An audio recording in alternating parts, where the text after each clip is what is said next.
status for the record, you can't bring your law into the court. So there can be no court. So status is very important. And so if you're Moore, and let's say somebody else is Manchurian, and I'll get to that in a minute, when you have two people of different standings in the courtroom, you have to decide what law applies. Is there a treaty between the two? Do they have a constitution? Do they have any other trade agreement or contract that binds them and obligates the parties? That's the question. All right? So if you walk into the courtroom and they immediately start adjudicating, you have no idea what law they're using. And I guarantee you, because status has not been established for the record, they're not using any law that applies to you. And they're not using any law that applies to them. They're simply using corporate policy, which is discretionary. If they like you today, they'll let you off. If they don't like you tomorrow, they'll give you some time or a fine. Okay? So status and then jurisdiction. Jurisdiction is going to determine what area, what geographical area encompasses the authority that that judge or that court has. All right? So if you're in a municipal court or a court of common pleas, don't go in there talking about the Constitution because they don't have jurisdiction to discuss the Constitution with you. Do not go into a state court discussing the Constitution unless it's the state's Constitution, because the United States' Constitution they have no jurisdiction over, but they won't tell you that. They'll dismiss the case. Different jurisdictions. And don't go into federal court talking about city ordinances. You understand the difference? Okay. Jurisdiction. Then adjudication. Once you get to the part about adjudication, you have to ask the question, do you understand the law that applies to you, that applies to this matter? Because there's two types of jurisdiction, jurisdiction over the matter and jurisdiction over the person. All right? Does the court have both? They must have both in order to proceed. They don't tell you these things, but this is very important. So if the court has gotten to the point of adjudication, all right, which for me, I don't have that problem. But once the court gets to the point of adjudication, then they're ready to start prosecuting. They're ready to find you guilty of something, some kind of way. And the reason for that is because it's a business. And once you enter there and they seize jurisdiction over you, they adjudicate for the sole purpose of getting some money. That's the bottom line. They don't care about you, whether you're innocent or whether you're guilty, none of that. How much money are they going to get out of this? And their little club that they have called the Bar Association, their members have to be fed. So they want to make sure that this one gets fed and that one gets fed. And that's fine, because that's their corporate thing. That's the way they make money. And if they're going to make money being deceitful and all that, that's the karmic baggage they've got to carry. But you don't want to be a participant to it. That's all. Okay. Color of law. Colorable, color, means something that pretends to be something that it's not. Colorable court, colorable money, colorable law, colorable people. Any people who call themselves colored, Negro, African American, Indian, Puerto Rican, Chinese, Australian, all of these are colorable labels, but these people for the most part around the world don't even know this. But because they call themselves Chinese, as I was getting ready to say to you, they are part of a corporate nation state as well, because the country of China is Manchuria. The nation state, the corporate ward nation state is China. That is not the country or the sovereignty of the people. The people are Manchurian. All right? You understand? Say anybody who wants to call themselves Puerto Rican. Puerto Rico is a corporate nation state. It is a private, non-profit corporation that has a charter issued by the Moors, where they have the authority to conduct commerce and trade on the island of Borincano. Borinqua. Right? Borinqua. That's the name of the people. Borincano is the name of the island. Puerto Rico is the private non-profit corporation that has the charter to operate within the geographical boundaries of Borincano.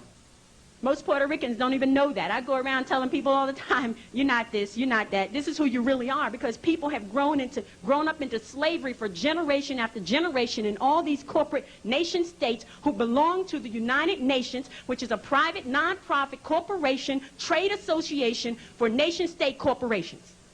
Got it? In order to belong to the United Nations, you have to be a corporate ward state, nation state. Otherwise, they don't want you. And they will go to war against a country and take the people out of their sovereign capacity and say they're setting up democracy all around the world so that they can take people out of their sovereign capacity and take them away from the law and impose corporate statute on them. And that's exactly what they do. All right? Now, color of law is in full swing all around the world. All around the world. And they have a clique where they're all intermingled and they all agree to participate together in this game. Right? Now, it doesn't matter where you go. Just like most people think you need a passport to travel from company to company to company that are called nation states. So you do need a passport if you call yourself black or African American or a U.S. citizen or any of those things. Yes, you need a passport to travel from one corporate nation state to another. But when you're traveling from one country to another, you do not need a passport. And those countries will tell you you don't. Depends on what you call yourself. You understand? Okay. Why do we have colorable law and colorable courts? During the Civil War, the Moors went to war against each other. Now, we destroyed ourselves in this. The Europeans did not come here and bring us down. We did that from inside, and they capitalized on the carnage. Do you understand? All of these buildings all around here, as I told in class last night, they're ours. They belong to us. They're ancient, these buildings. There's a whole city underneath this city. They went and burned all the major cities, the major energy centers on this globe we called an earth. Our ancestors set up these energy centers that we call Philadelphia, New York, Boston, Atlanta, Detroit, right? Chicago, Miami, Phoenix, Los Angeles. They are energy centers. They're not where they are in huge, large cities just because of some coincidence. There's energy and power in these places. London, Rio de Janeiro, all right? And by the way, we're going to spell it like this, Rio de. De, which is a normal title of the Moors. Rio de Janeiro. You understand? This thing is worldwide. This flag that we carry with the red flag, with the five-pointed green star, with the pointing up, all right, is a worldwide flag. It's recognized all around the world, all right? So, the reason we have colorable courts and colorable law is because during the Civil War, when the Moors warred against each other, there were those who agreed to participate in the game called the corporate ward game. And there were many who made a lot of money. They got a commission on everybody they got to sign a birth certificate, because the birth certificate is a contract that puts you in slavery. And they got money. William Penn got very rich, all right? All the Quakers got very rich. All the abolitionists got very rich on this Civil War ward state game. Robert Morris and a lot of these buildings that are named after these people in downtown Philadelphia became multimillionaires, and their ancestors are still wealthy today over the corporate ward game. All right? Now, the reason that we have to have colorable law and colorable courts is because so many of us agree to be slaves. We don't need colorable courts and colorable law otherwise.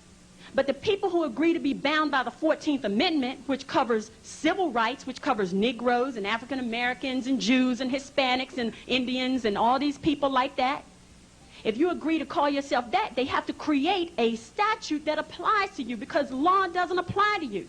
So it's not their fault. It's the fault of the people who agree to be outside of their sovereign capacity. Okay? And now, if you walk in and you want to reestablish it, they're at odds because they're not accustomed to people walking in who are conscious and sovereign. You can't separate the two when you walk into a courtroom. And when I say you walk in on your square, I don't mean standing with your feet at a right angle. All right? I mean not to be deterred when you know you're in the right and you have law on your side. Do not back down. But you do not have to be belligerent. Trust me, I've been there. Don't do that. Okay? Now, the law of the land. The law of the land, as it applies to the United States of America and the United States, is their Constitution. The law of the land, which supersedes that, which if you go and read the Supremacy Clause of the Constitution, you will see that the treaty, in particular the Treaty of 1787, which was last signed